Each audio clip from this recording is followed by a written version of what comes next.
Welcome to the latest Motley Fool Scoreboard. I'm Anand Chokkavelu, and we've got longtime fools Tyler Crowe and Nick Sciple giving a 1 to 10 rating to another oil landowner like Vitesse Energy. It's Landbridge Company, ticker symbol LB.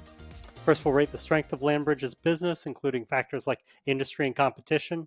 A 10 is invincible, a 1 is hopeless. Nick, both of you have 8s.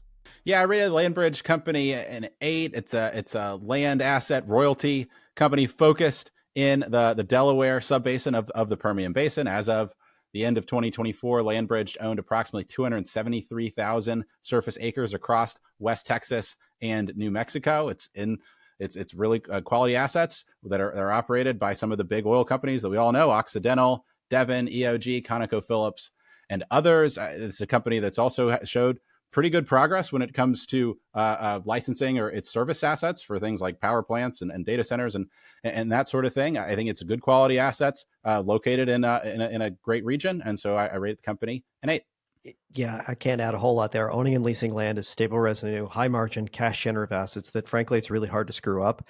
It was mostly set up as mineral rights, but once you start adding on the layers of things you can also do, like water disposal and, solar farms and data centers, that in theory, that business works really, really well. But that's in theory. Nick, for Vitesse Energy, we asked you what poker hand the underlying assets were in Texas Hold'em. You said a pair of 6s. Well, what's Landbridge holding? Yeah, so Vitesse is somebody who holds a pair of 6s that wants you to think you have a pair of queens. I think Landbridge actually has that pair of queens. The concern is the guy playing the hand, is he going to play it the way you want him to, or is he going to play it the way that kind of serves his own interests? And maybe we'll get into that here in a second when we talk about management. Perfect segue. For management, a 10 is Warren Buffett, a 1 is Homer Simpson. Tyler's at a 2. Nick, even with your description earlier, you still give him a 5. Yeah, so I'm trying to balance two things. So on the one hand, this is a team that's built a really quality asset. We just rated it an 8. They took it from 0, formed the business in 2021. That's 5 Point and Waterbridge, and they still continue to share a leadership team with Waterbridge that remains a private company.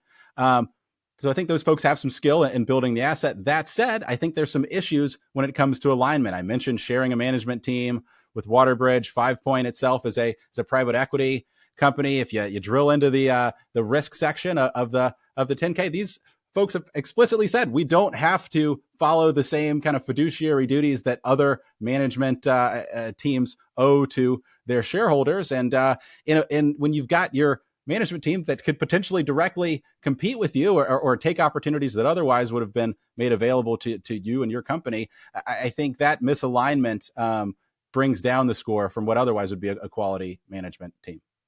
Look, I went with a 2 because things like what Nick mentioned make my blood boil. We as investors deserve better. I gave it a 2. Instead of Homer Simpson is incompetent, I was thinking like a deep cut Simpsons character, and it's Lyle Langley, the monorail salesman, for those of you who are big Simpsons fans. How does a company that generated $100 million in revenue last year pay out $95 million in stock-based compensation? The company went public under what's called Emerging Growth Company exemption. That means it doesn't have to require to disclose any related party transactions, like some of the ones that Nick highlighted, or its executive compensation structure, or just a lot of basic things that we as minority investors deserve. Companies that use these exemptions to obfuscate what is behind the curtain don't deserve investor trust. Period. Boom. That scares me right there. Everything you just said. Let's move on to financials. A 10 is a fortress. A 1 is yikes. Tyler's at a 5. Nick, you're at a 7. Yeah, so I gave him a 7. If you look at 2024, revenue increased more than 50%, driven by a few factors. Land holdings more than tripled in 2024 as a result of acquisitions, but surface use revenue, so the revenue they get from folks kind of operating on their land, more than doubled year over year. Now make up more than 60% of revenue. If you look at adjusted EBITDA margins, right in line with leaders in its space. So I rated a 7. So I went with 5, and yikes isn't the word. I was just kind of like, that's weird.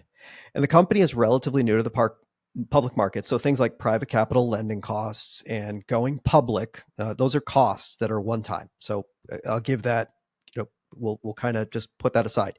But there are some income statement and cash flow statement anomalies that I just can't quite seem to figure out when I'm reading the financial statements. And, their adjusted EBITDA margins are, on par, but the adjustments they actually use seem pretty far-fetched. And, did I mention that I hate adjusted EBITDA? Fair enough. Tyler, let's talk about valuation. Let's see what your returns expectations are for the next 5 years and how safe it is. A 10 is a sure thing. A 1 is a lottery ticket. 0 to 5%, safety score of 4. I'm sure that 5 Point, the private capital company or asset manager, whatever they are, and Landbridge management team, I think they'll do splendidly. I'm less certain about its minority shareholders.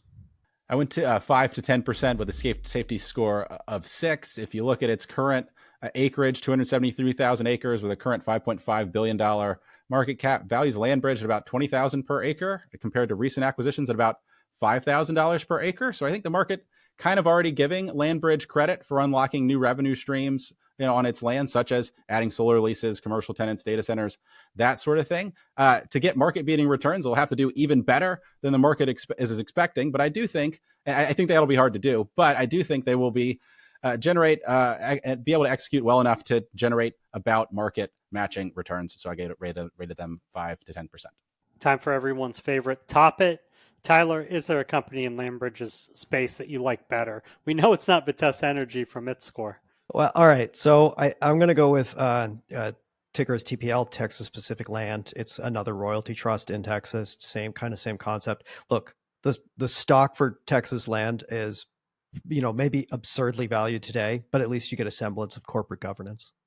I went with Topaz Energy, same as I went with on Vitesse. It's, I think, the best royalty company that's kind of in my investable universe. Partnered with Canada's Tourmaline Energy, the leading natural gas producer in Canada, owns 8.9 million royalty acres across Canada. I like the long-lived nature of those assets. I like the increasing offtake capacity in those regions, and for that reason, Topaz Energy would be the one I choose. It's TPZ on the Toronto Stock Exchange. Thanks to both Tyler Crowe and Nick Sciple. They've given Landbridge an overall score of just 5.3 out of 10. Even though it had an 8 for business, that management score and not knowing if the incentives are perfectly aligned might be the reason. Again, you go to the best surgeon in the world, but if he's getting paid $1 billion if I die on the table, I'm not going under. Look out for a new scoreboard every market day at 7 p.m. Eastern. Next up is Marquetta. Till then, Fool on.